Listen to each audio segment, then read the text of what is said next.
Chapter 1. Abigail Winthrop laid in her bed, staring up at the ceiling. It was the middle of the night, but she could not sleep. Her room was sweltering, and sweat dripped savagely from her brow.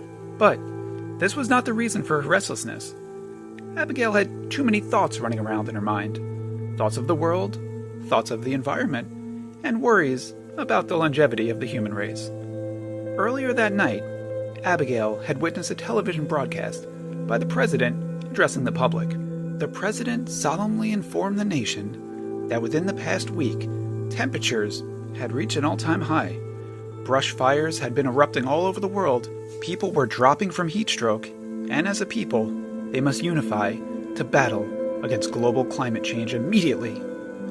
Abigail watched in shock. Although she could feel the sudden change in temperature, she was unaware that it was as widespread as she had just learned. Abigail was considered to be one of the leading researchers on the global climate change issue, and she had been researching the subject for well over 10 years. Abigail was up to date on all the happenings, up to 1 week ago, when she had to take off work when she came down with the flu. What shocked her about the broadcast was the spontaneity of the change. She knew the temperature change was gradual, but recently the temperatures shot up by 13 degrees Fahrenheit from 1 week earlier, and 21 degrees Fahrenheit from the previous year's April average. These numbers were unheard of, and this was the cause for Abigail losing sleep. Abigail knew that a sudden spike in temperature was means for concern, and not just because of fires and fainting, but for what truly caused it, a cause that Abigail was not sure of, but she knew it was well worth worrying about. Now hours into the night, and Abigail knew she would have to return to work tomorrow, whether or not she was feeling over her ailments. Abigail needed to go to work. She needed to sink her brain into the dramatic climate change. This was her life's work, and this snuck up on her. Only a few hours until work, and still no sleep. Abigail tried to free her mind by staring up at the ceiling fan, which rotated slowly above her. She focused on a single blade as it cut through the air silently. Abigail could not help but wonder how effective the fan would be if the temperatures kept rising, only distributing warm air around the room. She squinted her eyes harshly at the thought, reprimanding herself for derailing back onto the train of thought of the news. "You can do this," Abigail said in a soft-spoken, gentle voice. "Just a few hours of sleep so that you're not useless tomorrow." Abigail took a few deep breaths and was able to calm herself down to rest her eyes.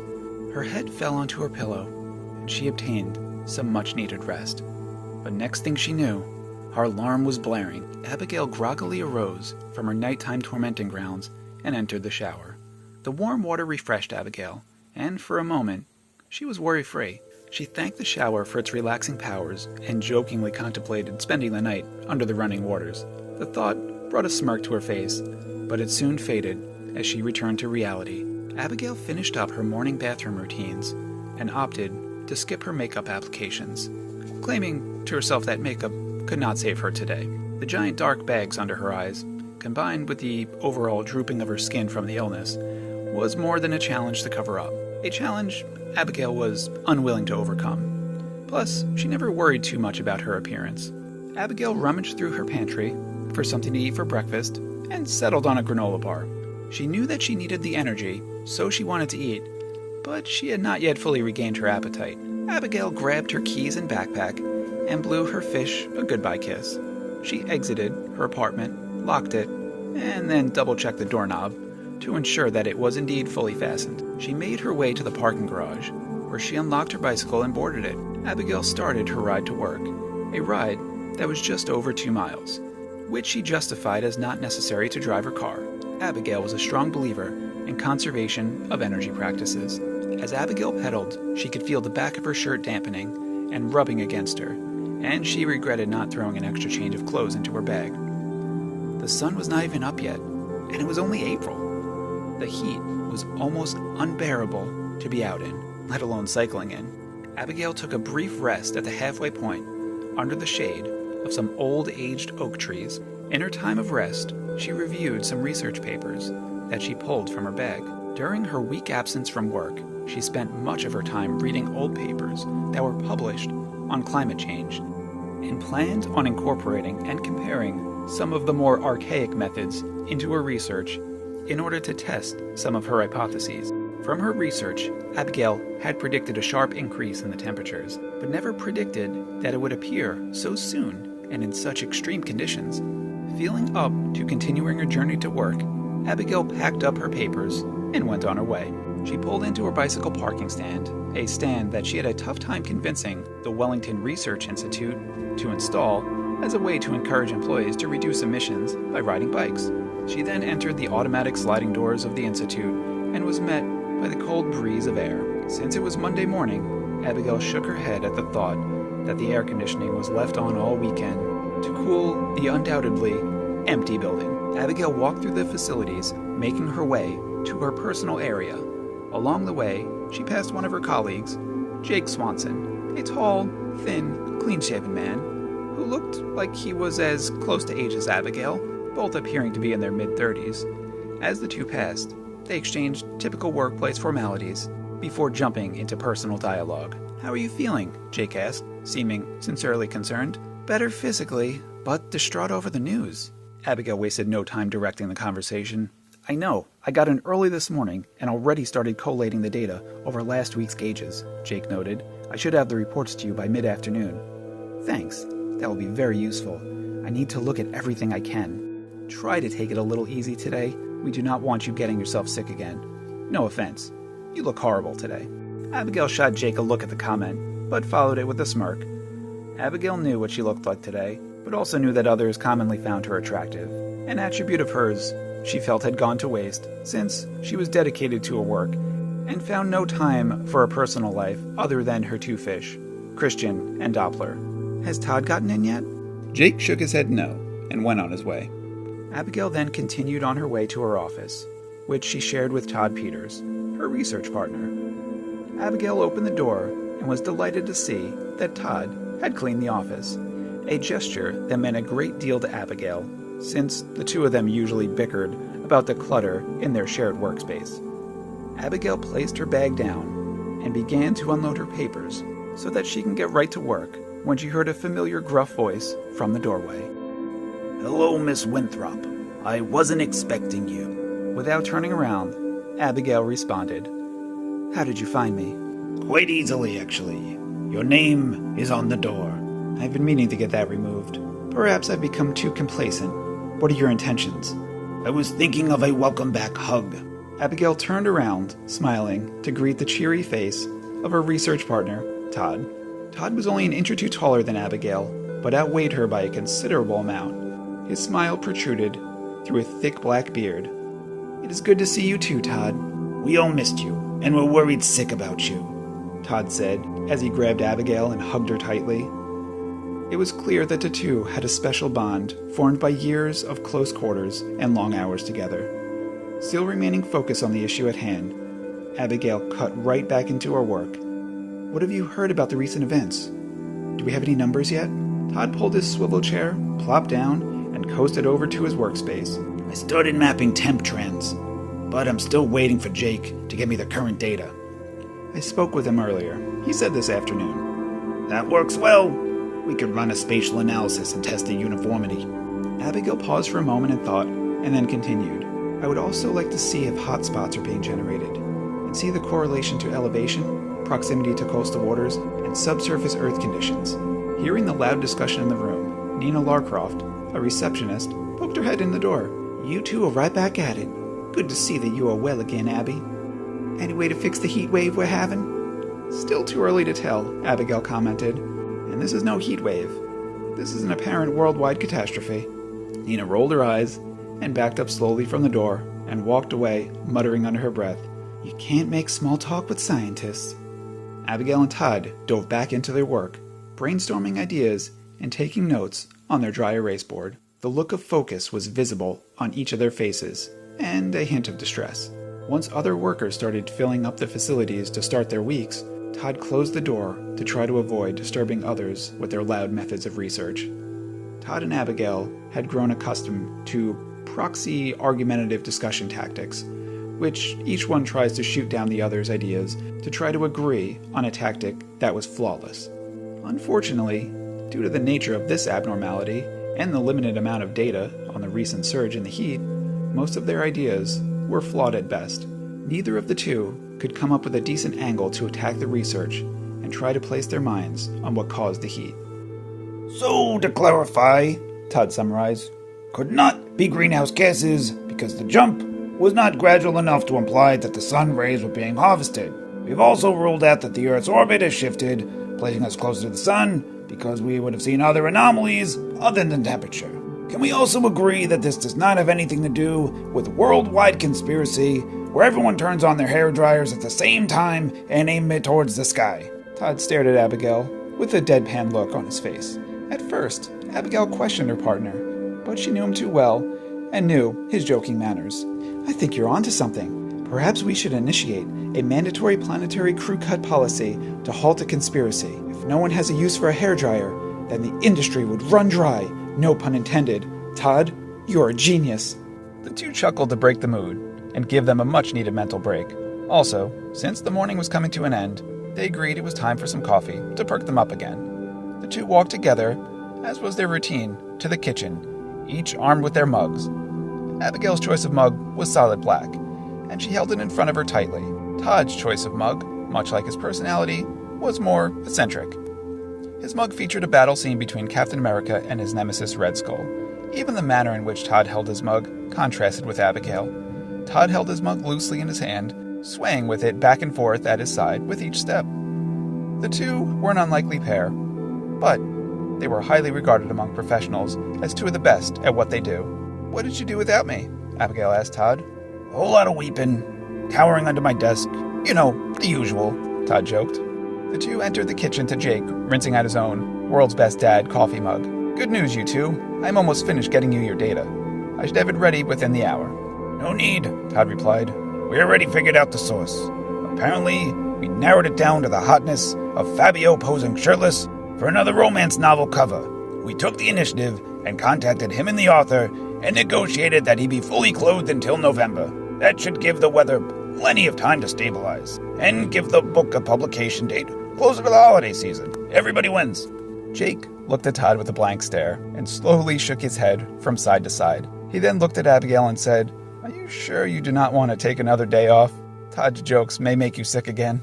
Todd faked a hearty laugh and added, Laughter is the best medicine. Jake, having experience with Todd's shenanigans, continued, But doesn't that mean she would actually have to laugh at your jokes?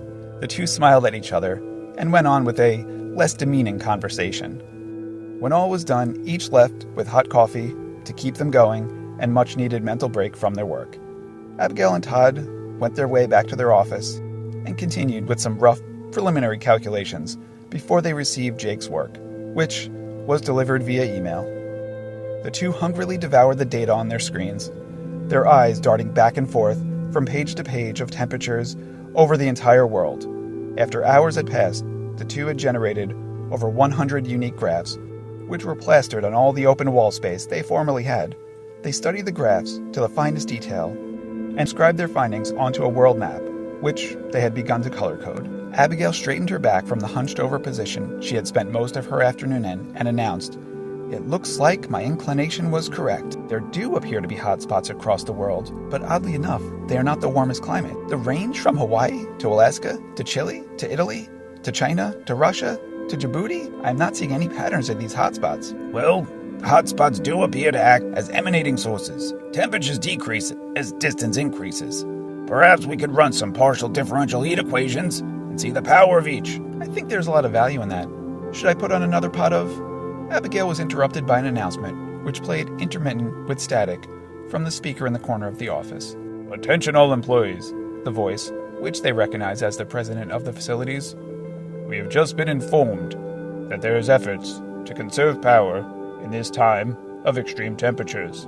All non-essential workplaces must power down after normal business hours. I apologize for the inconvenience, but you all must vacate the building at 5 p.m. and will not be permitted back into the building until 7 a.m. tomorrow morning. Once again, I apologize. Abigail and Todd stared at each other in frustration and then glanced over at the clock, which blinked 4:36. Great. How are we supposed to get any work done? Abigail threw up her hands in the air. Well, I'm gonna take some of this home, and I can run the equations from my sofa. I will do the same. I will take the northern hemisphere, you take the southern. I know how much you love the Latin American culture. Abigail, you're too good to me. The two went through their work and separated off into who was taking what. And just as they finished, the lights went down. 5 minutes until lights out, a voice announced. Abigail and Todd went on their way. Todd to his car, knowing better than offer Abigail a ride home, which she would refuse, and Abigail to her bike. The frustration Abigail was feeling about cutting her work short was useful in that it supplied her in the energy she needed for the entire ride home without stopping for a break. As she rode, all she could think about was how her work was not deemed essential. Without her research, they were one step behind finding a viable solution. She shook her head in disappointment, and she pulled into her garage. Abigail locked up her vehicle and headed up to her apartment. She entered with a less than enthusiastic greeting to her fish and fed them promptly. She quickly prepared herself a meal. Since she had skipped lunch, she was starving. This was common for her, as she usually lost track of time and neglected her body demanding sustenance. She sat down in her softly lit apartment with a large spinach salad. She turned on her television so that she could watch the news. The reporter on the television was reporting on the temperature rise, as Abigail had suspected. That is correct. The temperatures have increased, even more so today. We are looking at some sort of record-breaking heat. Top scientists around the country have been gathering at locations to identify what could be the cause of this phenomenon. We also have reports of devastating floods being reported all over the world. We have been asked to issue a warning to all of those who live around low-lying areas and flood zones to consider staying someplace higher until the heat subsides. What? What is that? This is astonishing. I've just been told that the heat is now causing brownouts worldwide. Please try to conserve your electricity and... Abigail sat staring at a blank television set in a dark apartment. As if on cue, her electricity went out, further ruining her plans of getting work done. Abigail fumbled around in the dark until she uncovered a box of scented candles she had packed away. She then started a search for matches, which she had recently seen, but could not remember where. After a few minutes of groping through some boxes, she remembered that she saw the matches underneath the kitchen sink. She could not figure out why they were there, but she did not care, as long as she had them now. She sparked one and lit all three of the candles. Lavender, pumpkin, and apple. An interesting combination. She placed the candles around her apartment for maximum lighting potential. As she walked back through her apartment to attempt to work in the faint glow of lavender, she could not help but notice the heat. She did not notice earlier, but she had become drenched in sweat. She could not help but worry about others with health problems in these times. Abigail felt a burden on her shoulders to help figure out what was going on in the world so that a solution can be derived and a minimal number of people will get hurt, or even worse, die. Abigail sat down and started scratching out equations in her notebook, but after having to erase and rewrite the same equations several times because of her limited vision, she decided it was not worth her time to work at 10% of her normal speed. Abigail sat back in her couch to rest for a moment, hoping that the lights would return, but she was overtaken by fatigue. In the commotion, she did not realize she was abusing her body yet again and wearing herself out. She drifted off into slumber, only to awake hours later at the bright flash of her lights, which she had forgotten to turn off when the power went down. Huh? What time is it? Abigail questioned to herself, all discombobulated. She looked around and remembered the events of the night earlier, and was glad to see that her lights had returned. 10:15. Abigail said to her fish in an upbeat manner as she checked her watch. I still have some time to get some work done. Abigail returned to her work and started scribbling down numbers and plugging away at her calculator. She worked feverishly for an hour or so before she was interrupted by the ringing of her phone. Abigail let out a sigh before standing up to answer the phone, but still answered in a polite tone. Hello? Abigail asked. Yes, Mom, I'm all right. Yes, my power went out too. No, we are not even in the same state. It is not the same power plant, because I just know. No, I have not spoken to him, because I barely even know him, because I am not looking for a boyfriend. I have a brother, you know. If you want grandchildren, call him. He is older. Why must we have this conversation now? It is late. I have work to do. Because not many people could do what I do. This is a big deal. No, it is not just a few hot days. It is a worldwide catastrophe. No, I am not being overly dramatic. This is serious. This is a problem. I am not working alone. I have my research partner, and you know this. Yes, Todd. And no, we are not dating. Because, all right, I'm going now. I have another call. Talk to you later. Bye. Abigail hung up her phone and looked at it for a moment before rolling her eyes. She sat back down, but as soon as she looked at her notebook, the phone rang again. There is seriously something wrong with this woman. Abigail turned to her fish before picking up the phone, less politely than earlier. What is it now? Oh, I'm sorry. How are you doing? What? When? How? This can't be. Abigail fell to her knees as tears streamed down her cheeks. But I just saw him today. He was doing fine. Tomorrow? All right. Abigail's sobbing grew louder, and she sniffled back her mucus, trying to remain coherent. Thank you for calling. Abigail raised her hand, holding the phone, to place it back on the holster on the wall. She had just gotten off the phone with Nancy Peters, Todd's sister. Todd had suffered a heart attack as a result of the unair-conditioned heat, and he had passed away before the ambulance arrived. She did not know what to think.